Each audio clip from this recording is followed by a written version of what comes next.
नमस्कार, मैं हूँ रमा मित्तल। आज हमारे साथ झज्जर की विधायिका, पूर्व शिक्षा मंत्री गीता भुक्कल हैं। राजनीतिक हलचल के बारे में लगातार प्रदेश में जो महंगाई बढ़ रही है, पूरी तरह से जो भारतीय जनता पार्टी और जसपा की सरकार है, पूरी तरह विफल होती नजर आ रही है। मैम, लगातार पेट्रोल, डीजल, सीएनजी, एलपीजी कोई ऐसी चीज़ नहीं जिसकी महंगाई नहीं बढ़ रही है। लगातार नारा दे रहे थे 2014 में, बहुत हुई महंगाई की मार, अब की बार मोदी सरकार। तो क्या लगता है कि पूरी तरह विफल है? देखिए, जहाँ सरकार पूरी तरह से विफल है, आम आदमी के ऊपर इसकी बहुत एक भारी चोट पड़ रही है। न केवल गैस के सिलेंडर्स लगातार जिनका रेट बढ़ता जा रहा है, पेट्रोल डीजल जो कई जगह पर 100 के पार हो चुका है, सरसों का तेल 200 के पार हो चुका है। एक गरीब व्यक्ति जिसको राशन में सरसों का तेल मिलता था, सरकार उसको तेल देने में नाकामयाब पूरी तरह से रही है। महंगाई, चाहे दालों की बात हो, हर चीज़ की, एक तरफ तो जहाँ हमारा अन्नदाता जो है एमएसपी की लड़ाई लड़ रहा है, और दूसरी तरफ सरकार जो है किसी प्रकार से महंगाई को कंट्रोल करने में वो कामयाब नहीं होती जा रही है। इसकी वजह से और भी चीज़ें जो है, ट्रांसपोर्टेशन की कॉस्ट बढ़ती जा रही है। रेल के भाड़े हैं, चाहे बसेस का किराया है, या आम जनमानस के लिए गाड़ियों की बात है, या ट्रैक्टर ट्रॉली की बात है, या पेट्रोल डीजल की बात है। तो जिस प्रकार से महंगाई बढ़ रही है, मैं समझती हूँ कि इस महंगाई में आमदनी तो कम होती जा रही है लोगों का। कोरोना की वजह से फैक्ट्री इंडस्ट्रीज बंद हो गई हैं, उनकी जॉब्स चल गई हैं, और साथ में महंगाई की मार से आज जो है हर व्यक्ति बहुत ज़्यादा परेशान है। राजनीतिक हलचल लगातार जारी है। पंचायती चुनाव हो या फिर ग्रामीण जो चुनाव है, उसमें लगातार कांग्रेस पार्टी पैनी नज़र बनाए हुए है, क्योंकि ज़ाहिर-सी बात है, भारतीय जनता पार्टी और जसपा अब लोगों के मन से उतरती ना है। तो क्या रणनीति है? सिंबल पर लड़ेंगी या नहीं लड़ेंगी? कस्म-कस्म में चल रहे हैं। तो क्या ओपिनियन है? क्योंकि आप लोगों की मीटिंग भी हुई थी। देखिए, इस समय जो है पंचायती राज के चुनाव जो कि ड्यू हैं, सरकार को सही समय पर वो चुनाव ज़रूर करवाने चाहिए। लेकिन क्योंकि सरकार पूरी तरह से विफल हुई है, लॉ एंड ऑर्डर की स्थिति बद से यहाँ पर बदतर होती जा रही है। बीजेपी और जसपा का जो रुझान एक किसी वजह से लोगों का था, वो पूरी तरह से मन से लोगों के उतर चुकी हैं। तो यही मैं कारण समझती हूँ कि जिसमें इन्होंने जो कॉन्स्टिट्यूशन बॉडीज़ थी, उनको उनकी शक्तियों को जो है ऑफिसर्स के हाथ में दे दिया है। इस समय सब जगह एडमिनिस्ट्रेटर्स लगा दिए गए हैं।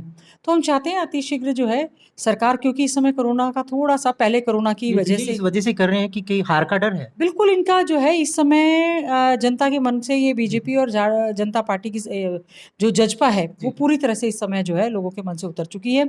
किसान आंदोलन ले लें, कि कृषि कानून ले लें, जिसकी वजह से मुखर होकर किसान हमारा अन्नदाता बोल रहा है। उसके साथ-साथ बहुत से व्यापारी वर्ग है, उनका व्यापार ठप हो गया है, इंडस्ट्रीज़, फैक्ट्रीज़ बंद हो गई हैं। युवाओं को इस समय रोज़गार नहीं मिल रहे हैं। बेरोज़गारी में हमारा हरियाणा एकदम से आगे बढ़ता जा रहा है। युवा धक्के खाते फिर रहे हैं। एजुकेशन इंस्टीट्यूट्स आज की डेट में बंद है, फैक्ट्री इंडस्ट्रीज़ बंद हो गई हैं, जिसकी वजह से बहुत ज़्यादा दिक्कतों का सामना करना पड़ रहा है। हमारा हरियाणा प्रदेश जो कांग्रेस राज में, चौधरी भूपेंद्र सिंह हुड्डा जी के राज में नंबर 1 का नारा जो था, आज वो पिछड़ता जा रहा है, जिस चीज़ का हमें दुःख है। हम समझते हैं जो अनपॉपुलर गवर्नमेंट है, दिस इज़ वन, मतलब सबसे बड़ा एक कारण है, जिसकी वजह से ये पंचायती राज और जिला परिषद के चुनाव, या जो निकाय के चुनाव लंबित है, उनको ये करवा नहीं पा रहे हैं। चौधरी ओम प्रकाश चौटाला है, जेल से बाहर आ गए हैं। क्या चुनाव में असर पड़ेगा? लगातार अभय सिंह चौटाला भूपेंद्र सिंह हुड्डा पर निशाना साधते हुए कि आप वकील कर लीजिएगा, अब की बार आपका नंबर है, इस तरह की बयानबाजियाँ चल रही है। किस तरह से देखते हैं? देखिए, उनको अपनी पार्टी को मजबूत करने के लिए कार्य करना चाहिए। एक भी विधायक उनका आज के समय में हरियाणा की विधानसभा में नहीं है, तो वो अपनी पार्टी की ओर ध्यान दें। चौधरी भूपेंद्र सिंह हुड्डा जी एक बहुत ही कद्दावर नेता हैं। बहुत ही अच्छे ढंग से उन्होंने 10 साल तक एक मुख्यमंत्री के तौर पर जनता की सेवा करने का, मुख्य सेवक के रूप में काम करने का काम किया है। आज भी लोगों के दिलों पर राज करते हैं, और उनको इस बीजेपी के राज में सबसे ज़्यादा अगर कोई याद कर रहा है, तो चौधरी भूपेंद्र सिंह हुड्डा जी के समय को याद कर रहा है। तो मैं उनको कहना चाहूँगी कि ओम प्रकाश चौटाला जी हैं, अपनी सज़ा पूरी करके आए हैं, बुज़ुर्ग नेता हैं, हम उनका सम्मान करते हैं। अब इस उम्र में उनको आराम करने देना चाहिए उनके बच्चों को। प्रदेश अध्यक्ष हटाओ, कांग्रेस बचाओ, इस तरह का एक अभियान है। 19 विधायक लगातार आप मिल के आए हैं, और लगातार कहेंगे, अगर हुड्डा साहब को अगर ये चीज़ें ज़िम्मेवारी दे दी जाए, तो शायद और भी ज़्यादा चीज़ें आ जाती। पहले भी हम लोग विधानसभा चुनाव में देख चुके हैं, अगर हुड्डा साहब को पहले दे दी होती, तो शायद 31 से ज़्यादा सीटें आ सकती थी। इस तरह की फिर से लॉबिंग तैयार है। मैम, क्या लगता है कि जो केंद्रीय नेतृत्व है आप लोगों का, वो इस चीज़ में विचार विमर्श करेंगे? देखिए, हम लोगों की केवल माँग ये है कि जो संगठन हमारा काफ़ी समय जी, से लंबित है, जी, जी, उसको अतिशीघ्र बनाया जाए। जी, हमारी जो स्टेट बॉडी है, जो हमारी जिला की है, जिला प्रधान हैं, ब्लॉक अध्यक्ष जी, हैं, बहुत लंबे समय से वो लंबित पड़े हुए हैं, जिसकी वजह से हम लोगों को काफ़ी दिक्कतों का सामना करना पड़ता है। क्योंकि आज जो है जनता कांग्रेस पार्टी की तरफ देख जी, रही है।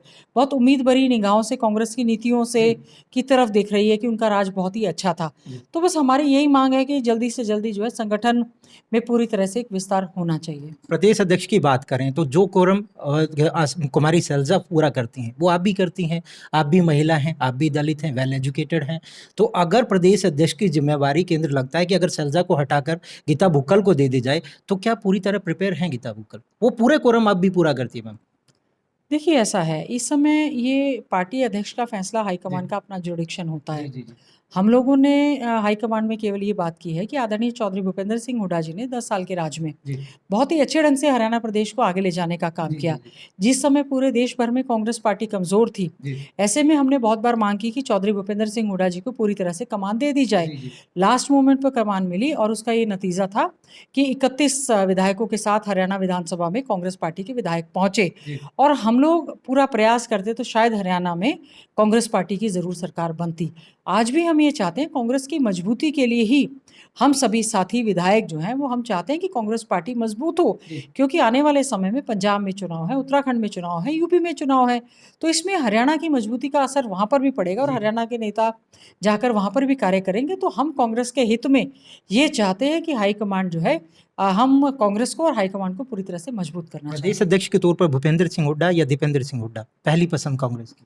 देखिए, हमने तो चौधरी भूपेंद्र सिंह हुड्डा जी के लिए हमेशा से हमारा एक प्रयास रहा जी, है जी, कि वो एक बहुत सशक्त नेता हैं। जी, लेकिन आज हमारी सबकी माँग यही है कि जल्दी से जल्दी जो है संगठन बने, एक ऐसा नेता जो है यहाँ पर रहे जो कि फ़ेल होती हुई इस भारतीय जनता पार्टी की सरकार को और जजपा की सरकार को बाहर का रास्ता दिखाने का काम करे।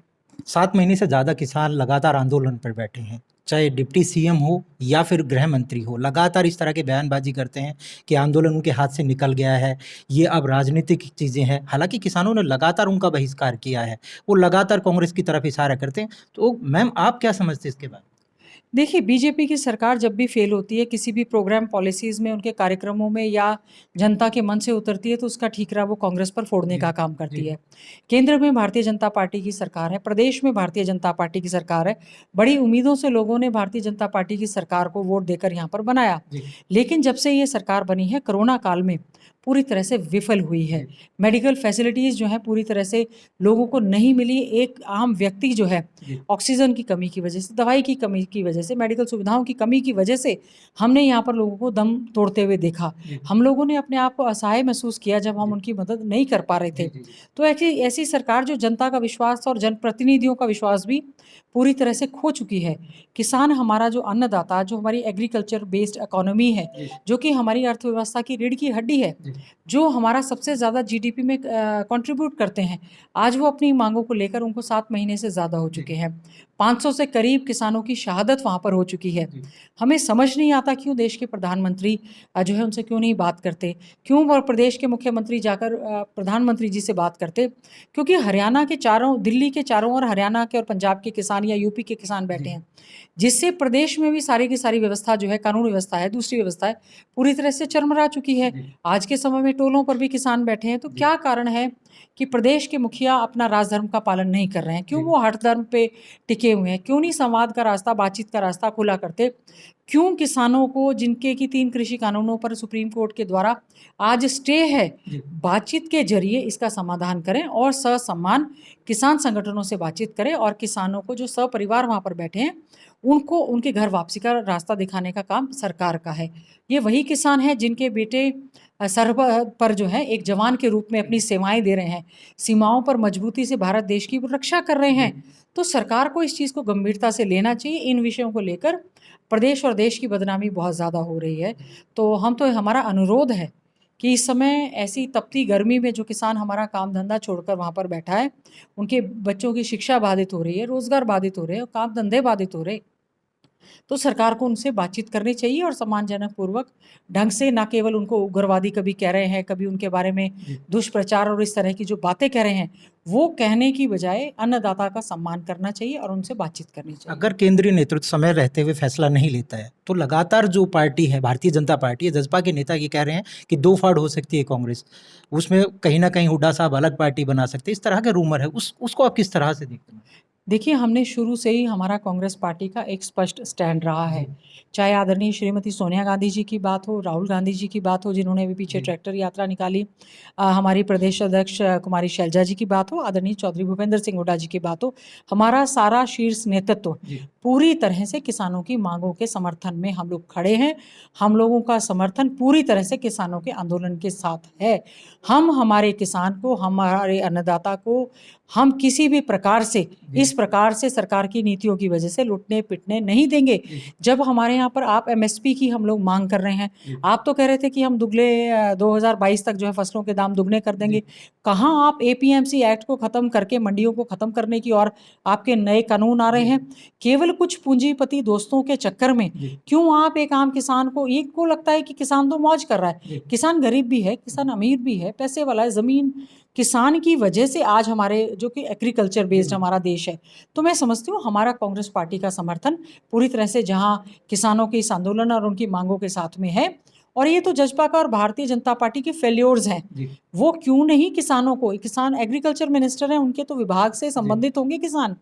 वो किसान कल्याण मंत्री हैं और किसानों की खिल्ली उड़ाने का काम करते हैं, किसानों की डेथ पर उनका मजाक उड़ाने का काम करते हैं। तो मुझे शर्म आती है कि ऐसी सरकार ऐसी चल रही है जो कि अपने लोगों से ही मुख्यमंत्री जी अड़ी लगा रहे हैं। उनको बातचीत करनी चाहिए। लोकतंत्र है, लोगों में लोग सर्वोपरि होते हैं। उनके द्वारा चुनी हुई ये सरकार है। चुनी हुई सरकार की ये जिम्मेवारी बनती है कि छोटे से लेकर बड़े व्यक्ति को अच्छा राज दें, राजधर्म का पालन करें। और लोकतंत्र में जनता महान होती है। अगर जनता की बात मुख्यमंत्री या ये सरकार नहीं सुनेगी तो जनता इनको बाहर करने का काम स्वयं करेगी। बात करने के लिए बहुत बहुत धन्यवाद। ये थे हमारे साथ गीता भुक्कल। उन्होंने साफ तौर पर कहा भारतीय जनता पार्टी और जसपा पार्टी पूरी तरह से विफल रही है, और अब जब चुनाव आएंगे तो साफ तौर पर जो पब्लिक है वोट से उनको कहीं ना कहीं वो चीज़ें भी बताएंगी। कोरोना काल हो या फिर लॉ एंड ऑर्डर हो, हर तरह पूरी तरह सरकार है वो विफल नजर आई। शुक्रिया।